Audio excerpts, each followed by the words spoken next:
Kualitas itu berarti apa? Kalau Bapak Ibu lihat orang yang sedang makan di restoran, ya, kalau dua-duanya begini sambil pandang-pandangan, HP-nya ditaruh, itu lagi pacaran. Kalau dua-duanya di meja makan lihat HP, itu berarti udah 15 tahun kawin. Karena dia udah gak peduli, kasih mula-mulanya hilang, udah. Sekali lagi, kecuali jemaat GSJS.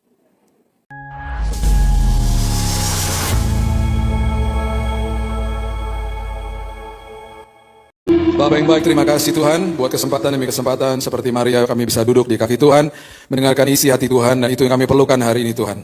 Tuhan teguhkan firman-Mu, karena firman-Mu bagi kami adalah panduan, bahkan pembatas supaya kami tidak keluar jalur.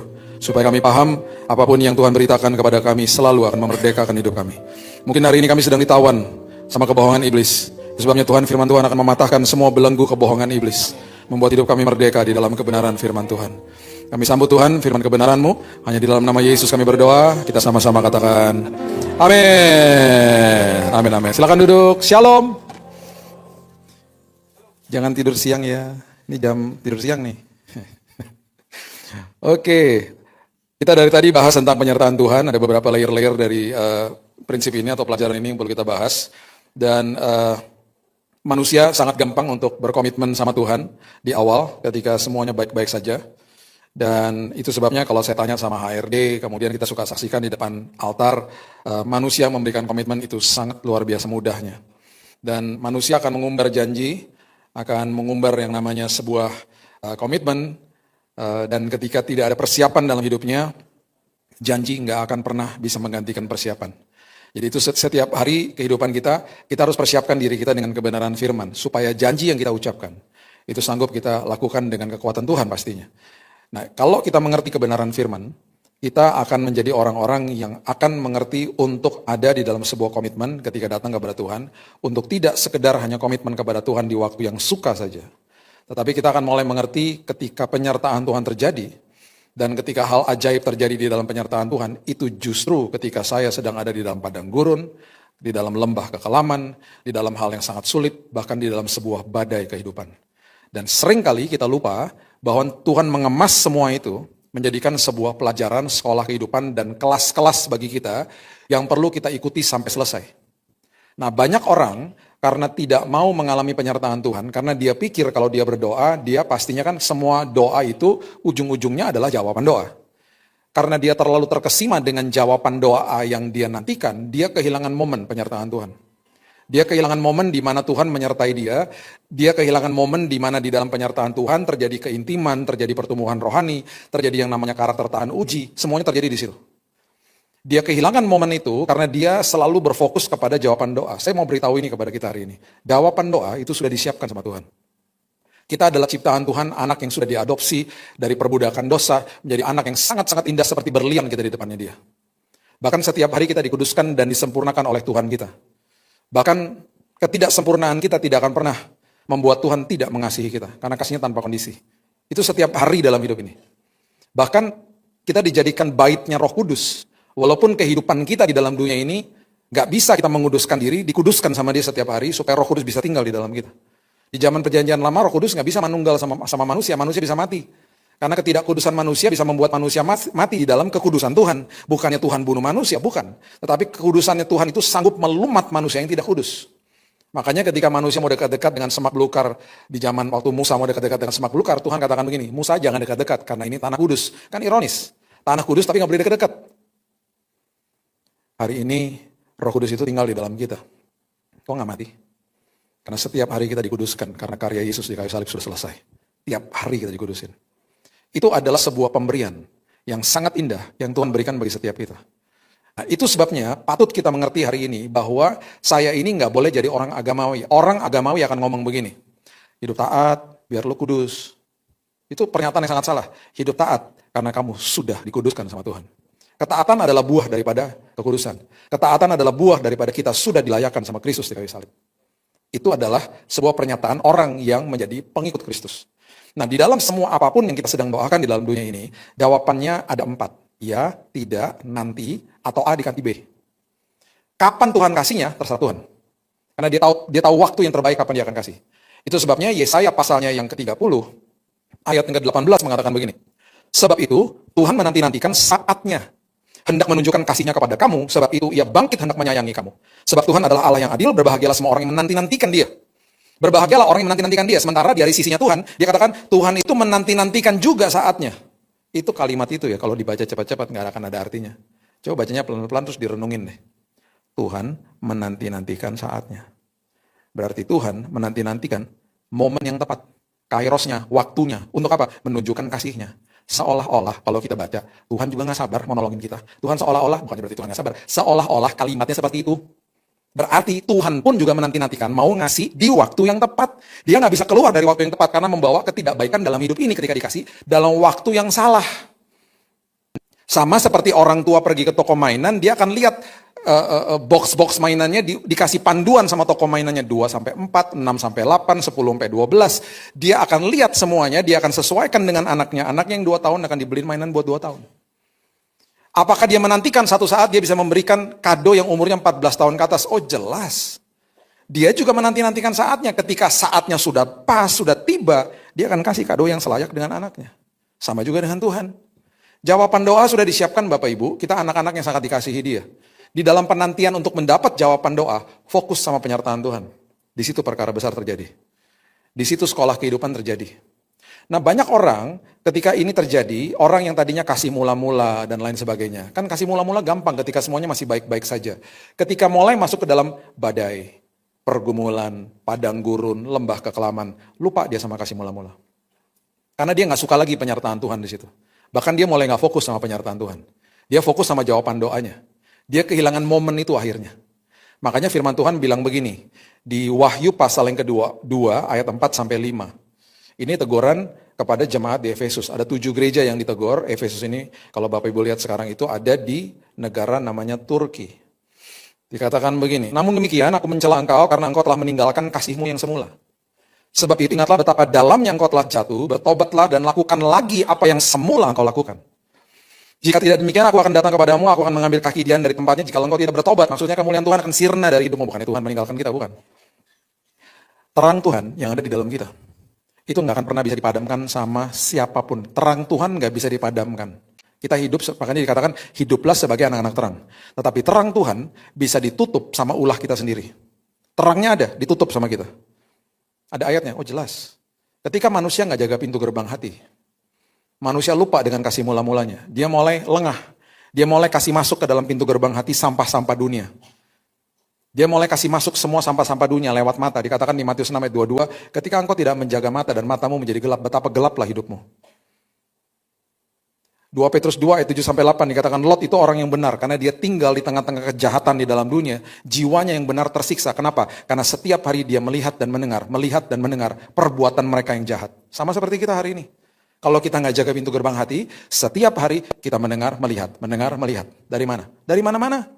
Dan juga di dalam sosmed. 2 tahun lalu Indonesia kan nomor 1 di dunia. Orang-orang yang di depan sosmed 5 jam per hari. Saya berharap tahun lalu membaik. Berarti apa kalau membaik? Rankingnya berarti turun dong, bukan nomor 1 lagi. Tetap nomor 1 dong. Dan jamnya naik bukan 5 jam, 7 jam per hari sekarang. Sampai ada survei mengatakan tiap 12 menit sekali orang Indonesia ngeklik HP-nya. Ngelihat status, ngelihat apapun lah di dalam HP-nya. Kalau 24 jam dikurang 8 jam, berarti 8 jam tidur, berarti tinggal 16 jam, dibagi dengan menit, dibagi dengan kebiasaan ini, berarti satu hari kita mengklik HP kita 80 kali. Ini statistik buat orang di luar, tidak termasuk buat jemaat, yes, ya. Yang orang di luar sana. Ini jemaat-jemaat yang sangat cinta Tuhan, mereka sangat meregulasi mata dan telinga ya. Kelihatan kok semuanya, sangat kudus. Nah, itu yang saya mau katakan begini loh. Ketika kita nggak jaga kasih mula-mula, udah bubar semuanya. Nah sekarang gini, di dalam kasih mula-mula itu ada 3 komponen yang paling dahsyat. Apa? Prioritas, intensitas, kualitas. Semua kita yang pernah jatuh cinta, kita akan memberikan prioritas kepada orang yang kita sedang jatuh cinta. Yang masih jomblo, kalau lagi PDKT dan orang itu nggak pernah kasih prioritas, move on. Move on. Jangan berpikir dia masih suka ya, terus kita nanyanya sama orang sebelah kita, dia masih suka ya, dia nggak kasih perhatian, move on. He's not interested, she's not interested with you. Orang yang suka sama orang, kasih mula-mula, prioritas tinggi. Saya datangin, pacar saya yang sekarang jadi istri saya, dia bilang gini, kamu bukannya sibuk? Enggak lah, Walaupun sibuk kan kamu prioritas. Bukan sekedar prioritas, intensitas tinggi. Tiap hari saya ketemuin dia. Dan kualitasnya juga tinggi. Kualitas itu berarti apa? Kalau Bapak Ibu lihat orang yang sedang makan di restoran, ya, kalau dua-duanya begini sambil pandang-pandangan, HP-nya ditaruh, itu lagi pacaran. Kalau dua-duanya di meja makan lihat HP, itu berarti udah 15 tahun kawin. Karena dia udah gak peduli, kasih mula-mulanya hilang, udah. Sekali lagi, kecuali jemaat GSJS. Jadi ketika saya nikah sama istri saya bilang, sayang, semua kebiasaan yang kita lakukan waktu kita pacaran, yuk kita teruskan supaya prioritas, intensitas, dan kualitas kalau kita jaga, dan itu adalah unsur daripada kasih mula-mula, itu selalu sama dengan konsisten. Orang yang konsisten, jarang. Orang yang konsisten dimintai pendapat sama orang lain. Orang yang konsisten dipercaya sama orang lain. Karena konsisten. Dia sedang berkhotbah bukan lewat kata-katanya, lewat tindakannya. Makanya kasih mula-mula itu dahsyat. Makanya ketika ada di dalam sebuah penyertaan Tuhan selagi menunggu jawaban doa di dalam masa-masa sulit, disitulah kasih mula-mula kelihatan.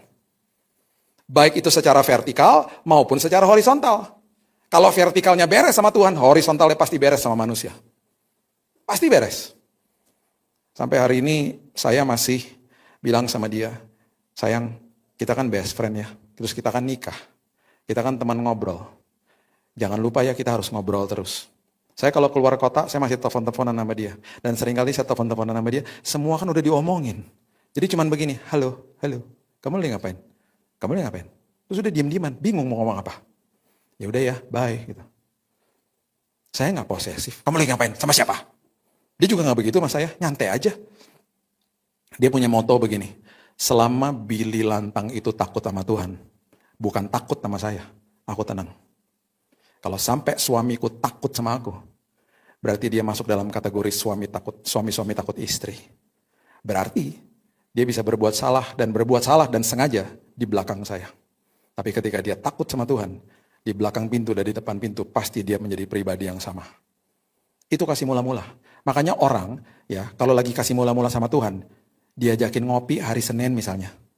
Besok Senin ngopi mau gak? Gak bisa lah, komsel. Selasa, gak bisa, komsel kedua. Banyak banget komsel lo. Iyalah, gue kan jatuh cinta sama Tuhan bro. Kamis, Rabu, gak bisa. JS itu ada ibadah tengah minggu. Kamis, komsel ketiga.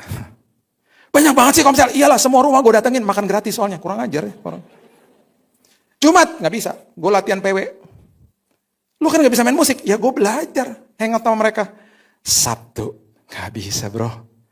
Emang ada apaan Sabtu? Youth. Lu kan udah tua. Jangan salah. Semua bidang gue datengin. Youth, remaja, kadang-kadang sekolah minggu gue datengin.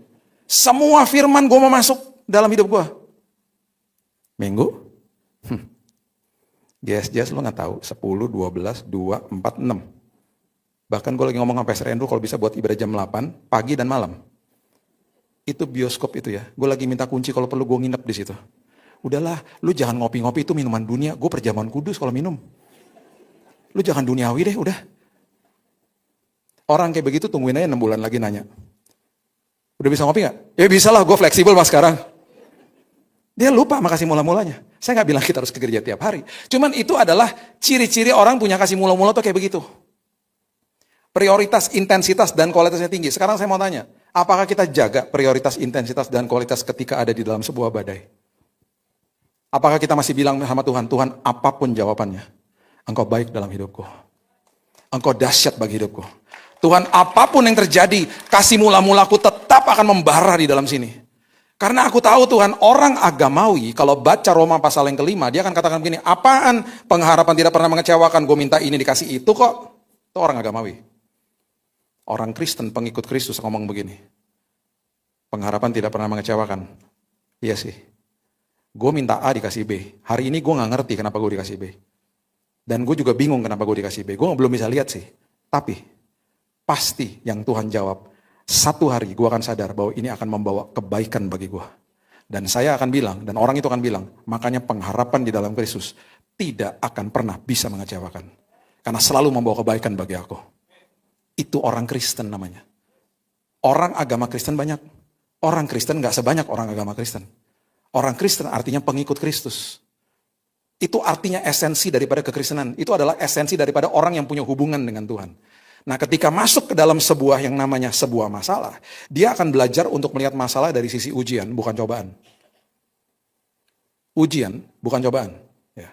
Coba lihat 1 Petrus pasalnya yang pertama, ayat 6-7 mengatakan begini.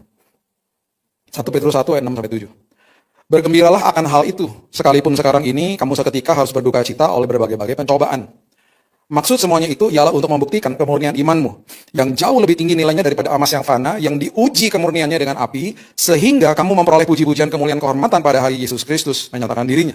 Semua harus diuji, itu maksudnya. Dan yang terjadi adalah ketika kita lihat masalah, kita harus ambil keputusan. Karena gini, semua masalah, semua tekanan dalam hidup, itu akan mengeluarkan keaslian kita. Sama seperti sponge, ketika diisi air, diperes begini yang keluar air pasti. Nah sekarang gini, kalau ada masalah, kelemahan kita akan terekspos, pasti kelihatan. Kalau kita melihatnya dari sisi cobaan, itu artinya kita menggunakan kelemahan itu, kita bermitra sama iblis, kita biarkan iblis menggunakan kelemahan itu untuk menghancurkan kita. Itu kalau kita lihat dari sisi cobaan, dan kita nggak mau berubah. Kalau kita lihat itu dari sisi ujian, kita akan bilang gini, waduh, ternyata ketika ada masalah, aku nih gampang marah ya. Aku nih ternyata gampang sensitif, aku gampang asumsi loh. Ternyata aku nih gampang kepahitan sama orang. Ternyata nih aku gampang gak percayaan gitu ya. Ini ada sesuatu yang salah sama diriku. Dia bercermin selalu. Dia kalau baca firman tuh bukan sekedar baca, dia biarkan firman baca dia. Dia udah mulai begitu kalau baca firman. Dia udah mulai bukan hanya sekedar mau ngerti firman, dia biarkan firman menguasai hidupnya dia tiap hari. Nah ketika dia ngerti itu, kemudian dia bilang ini Tuhan, dia mulai sadar setiap hari itu dia akan lihat dirinya sendiri. Dia akan ngaca sendiri.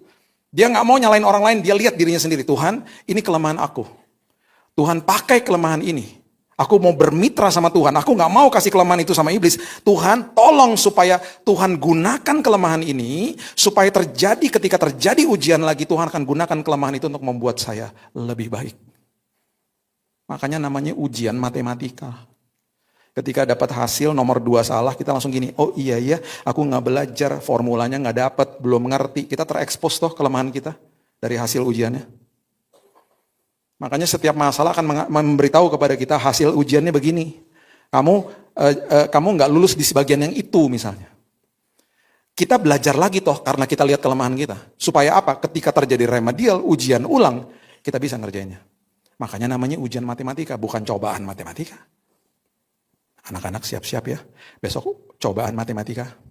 Dan di akhir tahun ini Departemen PDANKA sudah merubah namanya jadi cobaan nasional. Bukan ujian nasional, namanya ujian nasional. Namanya ujian matematika. Makanya kalau lihat masalah bilang, Tuhan ini ujian. Supaya di akhir daripada ini semuanya, itu memurnikan aku Tuhan. Nah sekarang gini, masalahnya gini, sering kali di dalam sebuah badai, di dalam sebuah pergumulan hidup, kita nggak sadar bahwa itu adalah sekolah kehidupan. Kita nggak sadar bahwa itu adalah kelas yang Tuhan mau kita selesaikan. Tengah-tengah kelas kita kabur atau kita bilang sama gurunya, selesaiin kelasnya. Lihat apa yang terjadi. Markus pasal yang keempat. Markus pasal yang keempat. Ayat yang ke-35 mengatakan begini. Pada hari itu, waktu hari sudah petang, Yesus berkata kepada mereka, marilah kita bertolak ke seberang. Yesus yang ngomong ya, bertolak ke seberang. Kalau Yesus yang ngomong, dia berkehendak ke seberang, udah pasti sampai ke seberang. Kan Yesus yang ngomong. Kalau saya ngomong, Bapak Ibu yuk saya anterin ke seberang, saya berkehendak untuk membawa Bapak Ibu dengan selamat sampai ke seberang. Tapi kan saya nggak bisa jamin, kan saya manusia. Tapi ketika Tuhan bilang, yuk nak kita ke seberang, udah pasti sampai. Karena jalannya sama dia kan. Sekarang saya mau tanya, sebelum dia ngomong begini, apakah dia tahu sebentar lagi akan ada badai? Oh jelas. Apakah dia tahu dia akan tidur di buritan di kapal itu karena dia lelah sebagai manusia? Oh jelas. Kan dia maha tahu. Ayat berikutnya. Mereka meninggalkan orang banyak lalu bertolak membawa Yesus beserta dengan mereka dalam perahu di mana Yesus telah duduk dan perahu-perahu lain juga menyertai dia. Lalu mengamuklah taufan yang sangat dahsyat, ombak menyembur masuk ke dalam perahu sehingga perahu mulai penuh dengan air. Mulai ketakutan tuh. Sekolah kehidupan terjadi. Kelas demi kelas terjadi. Pada waktu itu Yesus sedang tidur di buritan di sebuah tilam. Apakah dia tahu? Sedang terjadi badai. Oh jelas dia tahu. Sekolah kehidupan terjadi. Diombang-ambingkan ombak. Oh dia tahu. Ini kelas soalnya. Tiba-tiba murid-muridnya bilang begini. Murid-muridnya membangunkan dia dan berkata, Guru, engkau tidak peduli kalau kita binasa. Dengan kata lain mereka lagi berteriak gini, Guru, selesaikan kelasnya. Stop kelasnya, kami udah gak mau lagi terusin kelasnya. Bahkan mungkin mereka bilang gini, kami mau kabur aja, kami gak mau ikutin kelasnya. Yesus bangun. Dengan kemurahan hatinya, dia bangun, dia menghardik angin itu dan berkata kepada danau itu, diam, tenanglah. Anginnya reda. Dan danau menjadi teduh sekali. Kalau saya tambahkan, atas permintaan murid-muridnya. Sekarang lihat ayat berikutnya. Kalau Yesus setuju atau tidak setuju dengan permintaan mereka, itu terlihat di ayat berikutnya. Kalau dia setuju dengan permintaan mereka, dia akan ngomong begini di ayat selanjutnya, ayat 40. Lalu Yesus berkata kepada mereka, makasih ya guys sudah bangunin aku, hampir kita mati bareng. Betul. Kalau dia setuju bahwa angin itu harus diberhentikan, dia akan ngomong gitu sama murid-murid, aduh thank you loh, aku juga deg-degan loh, aduh thank you loh kamu udah bangunin, hampir loh kita tenggelam semuanya. Dia ngomong gitu, enggak. Dia bilang apa? Kenapa kamu begitu takut? Terus dia bilang begini, ini nempeleng banget, kenapa kamu nggak percaya? Dengan kata lain, kenapa kamu berhentikan kelasnya? Kenapa kamu kabur dari kelasnya? Ini sekolah kehidupan, nak. Kamu tuh nggak mungkin tenggelam, aku ada di dalam perahu hidupmu, mana mungkin kamu celaka? Kalau sampai ombak menyembur masuk pun, walaupun kita hampir tenggelam pun, pasti sampai ke seberang dengan selamat. Perhatikan apa yang terjadi ketika kelasnya tidak selesai. Ayat yang ke-41 mengatakan begini, mereka menjadi sangat takut. Udah takut, makin takut. Kelasnya nggak selesai soalnya. Dan ini yang paling mengerikan. Dan mereka berkata seorang kepada yang lain, siapa gerangan orang ini? Sehingga angin dan danau pun taat kepadanya. Pertama, ketakutan kita nggak pernah beres, kelemahan kita nggak pernah beres. Yang kedua, kita tidak akan pernah kenal isi hati Tuhan, karena kita kabur dari kelasnya. Karena kita minta kelasnya diberhentikan, kita nggak dapat pengertian, kita nggak dapat pewahyuan, kita nggak diubahkan, kita nggak bertumbuh secara kasih karunia, kita nggak menjadi orang yang karakternya tahan uji, karena kelasnya kita stop. Sekarang perhatikan, this is apple to apple. Apa yang terjadi ketika di dalam waktu yang lain, murid-muridnya ada di dalam sebuah badai. Matius pasalnya yang ke-14, ayat yang ke-22 mengatakan begini. Matius 14 ayat 22. Sesudah itu, Yesus segera memerintahkan murid-muridnya naik ke perahu dan mendahuluinya ke seberang. Sementara itu, ia menyuruh orang banyak pulang. Yesus lagi yang suruh kan? Kamu ke seberang ya guys? Pasti sampai kan? Pastilah dia yang suruh kok. Walaupun dia secara fisik nggak di situ, tapi dia suruh, dia udah berfirman. Dia tahu akan ada badai nggak? Oh, dia jelas tahu. Setelah orang banyak pulang, disuruhnya pulang, Yesus naik ke atas bukit berdoa seorang diri. Ketika hari sudah mulai malam, ia sendirian di situ. Perahu murid-muridnya sudah beberapa mil jauhnya dari pantai, diombang-ambingkan gelombang karena angin sakal. Kira-kira jam 3 malam, datanglah Yesus kepada mereka berjalan di atas air. Ini kalau kita lihat kronologisnya, kalau kita eksposisi tentang ayat ini dari jam ke jam, ini ada kemungkinan sampai dari dia suruh sampai dia berjalan di atas air, menemui mereka itu kurun waktunya sekitar 6 jam Bapak Ibu.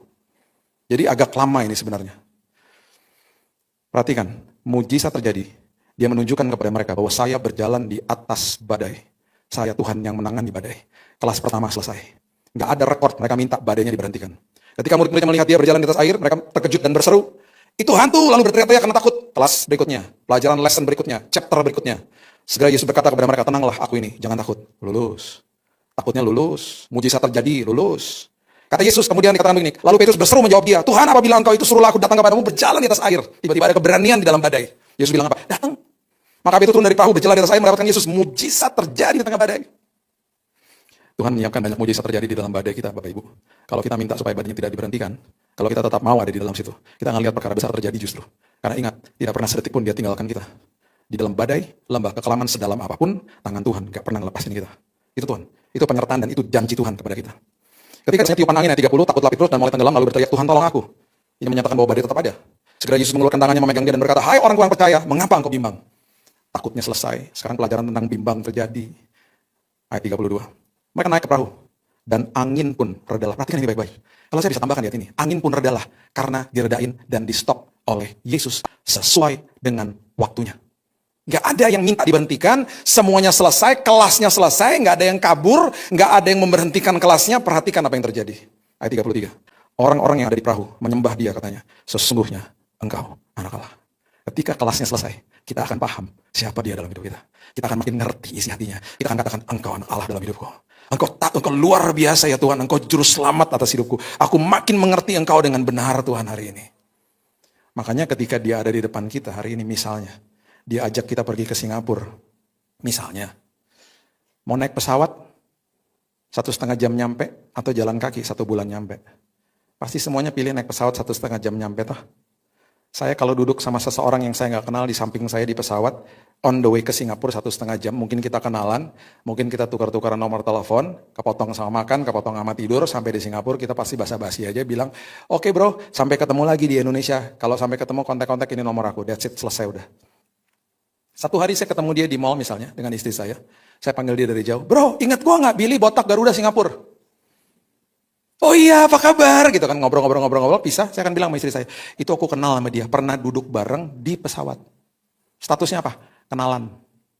Sekarang bayangin kalau saya jalan kaki sama tuh orang, sampai ke Singapura, 1 bulan baru nyampe.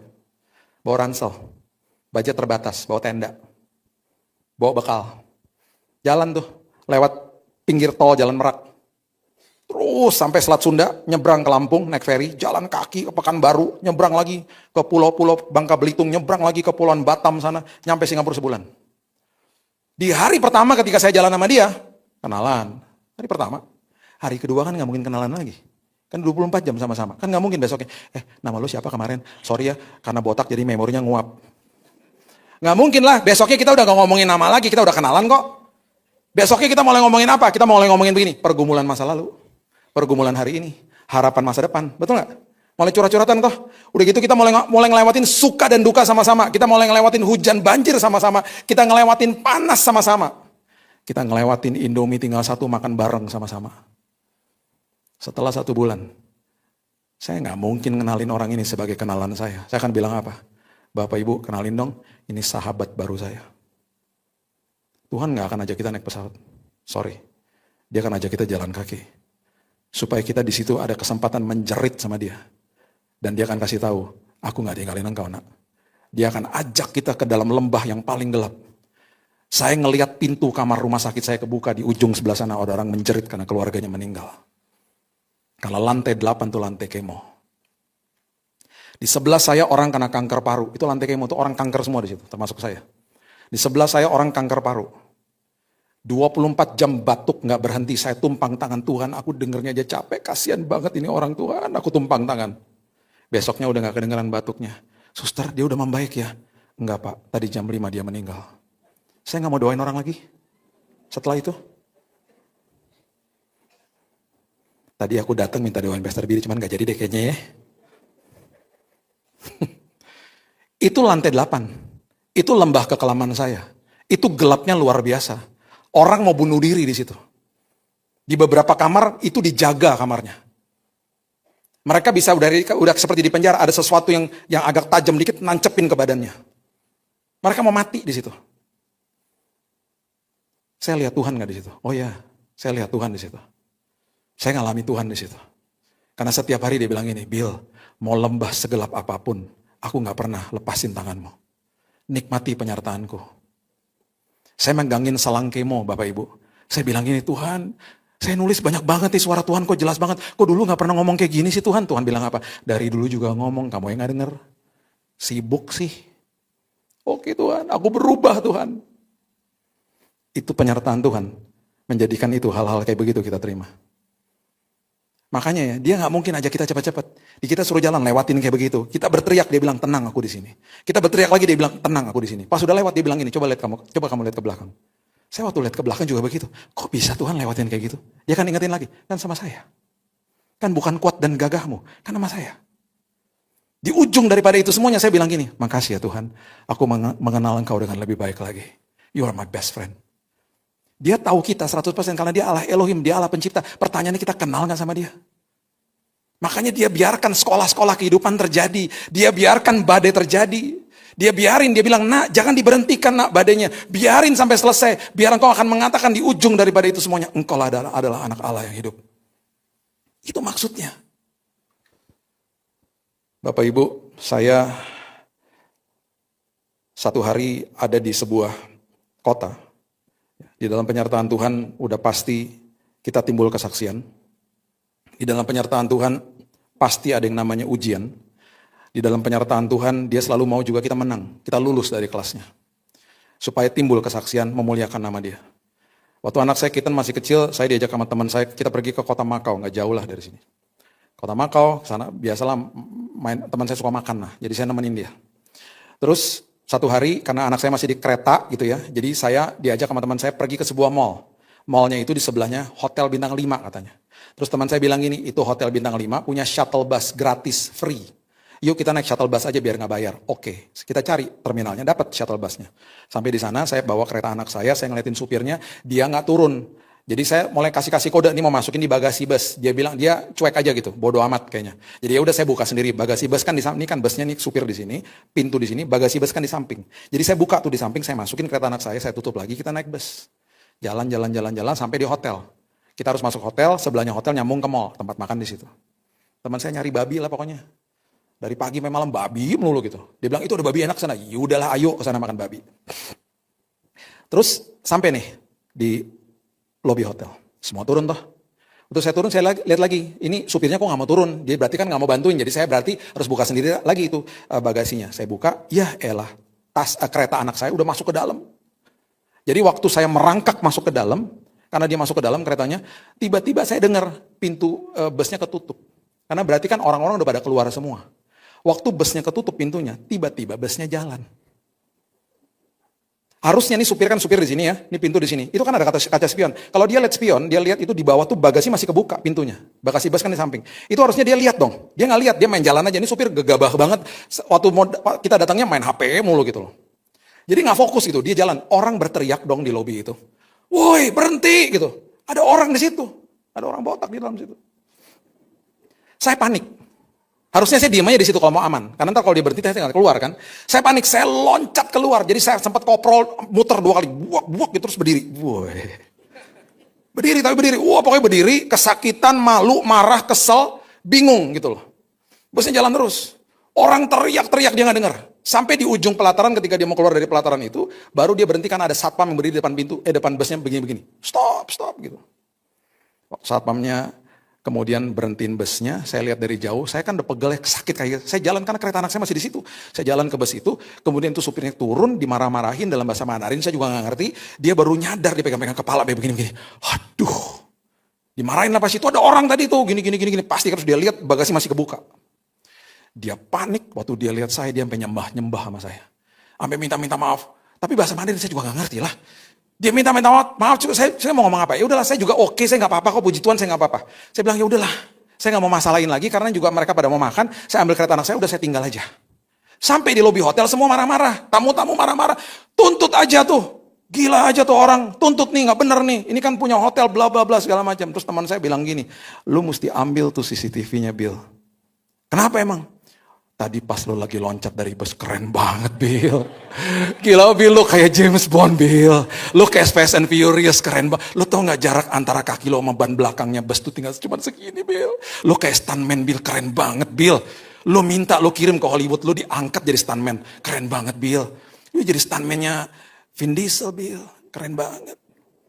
Keren banget, sakit tahu saya bilang gitu. Terus akhirnya pihak hotel bilang gini, Pak, Bapak harus tulis surat komplain. Ya udah saya tulis surat komplain. Saya juga buru-buru asal-asal aja. Terus dia ada di situ ada email. Ya udah saya masukin email saya. Udah saya tinggal. Udahlah, saya juga puji Tuhan, I'm okay gitu. Kita makan. Udah, besok juga saya udah lupa. Pegel sih kakinya. Pulang Indonesia, saya dapat email dari hotelnya. Kan bintang 5, namanya terkenal lagi. Bilang gini, tolong Pak, kalau sampai ada biaya medis yang keluar, berapapun, kasih resitnya ke kami akan ganti. No question ask. Kami akan ganti. Dan please jangan kasih tahu siapa, saya maksud jangan diviralin, jangan gitu-gitulah pokoknya. Karena dia big chain, namanya besar. Kita akan ganti. Karena mereka bisa repot, itu bahaya banget loh itu. Ada teman saya di rumah pas email tuh masuk, dia bilang gini, Bill, kebetulan Bill, kita buat aja Bill risit palsu Bill. Lo tulis 200-300 juta Bill, lo kirim ke sana, ntar lo dapat duitnya bagi-bagi gue Bill. Terus dia bilang ini, Bill, lo layak Bill. Lo layak dapat ganti Bill. Lo tuh dirugikan Bill. Lo tuh jadi orang jangan naif. Lo benar-benar dirugiin. Lo layak Bill. Malam-malam sebelum tidur, hamba Tuhan manusia juga. Itu kata-kata terngiang-ngiang. Engkau layak. Ya enggak lah, saya juga gak mau begitu kan. Saya kirim email balik, bla bla bla. Saya bilang, oke, udahlah saya gak mau masalahin. Dia bilang ini, udahlah kita juga minta maaf kalau kayak begitu. Itu drivernya udah kita scores, ini voucher nginep di hotel kami. Saya gak mau ke hotel dia. Saya udah trauma ke situ. Udahlah gak usah, saya gak mau voucheran. Saya bisa bersaksi tuh. Berapa banyak di antara hidup kita yang ditawari dengan sebuah cobaan dalam hidup. Saya mau kasih tahu ini kepada kita. Orang yang mencuri adalah orang yang tidak percaya sama penyertaan Tuhan. Makanya saya sedih lihat Indonesia. Doakan Indonesia. Udah gaji MM-an masih aja nyolong. Orang yang nyolong ya, adalah orang yang mengatakan bahwa saya tidak percaya sama penyertaan Tuhan. Saya adalah orang yang tidak percaya sama provisinya Tuhan. Jaga kasih mula-mulamu.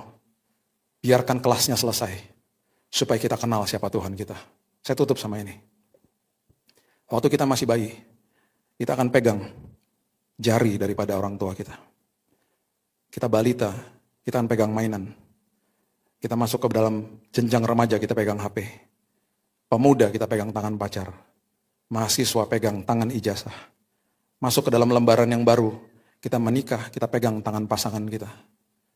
Kemudian kita kerja. Kita masuk ke dalam eksekutif muda. Kita pegang tangga karir. Kemudian kita pensiun. Kita akan pegang mungkin stick golf atau alat berkebun.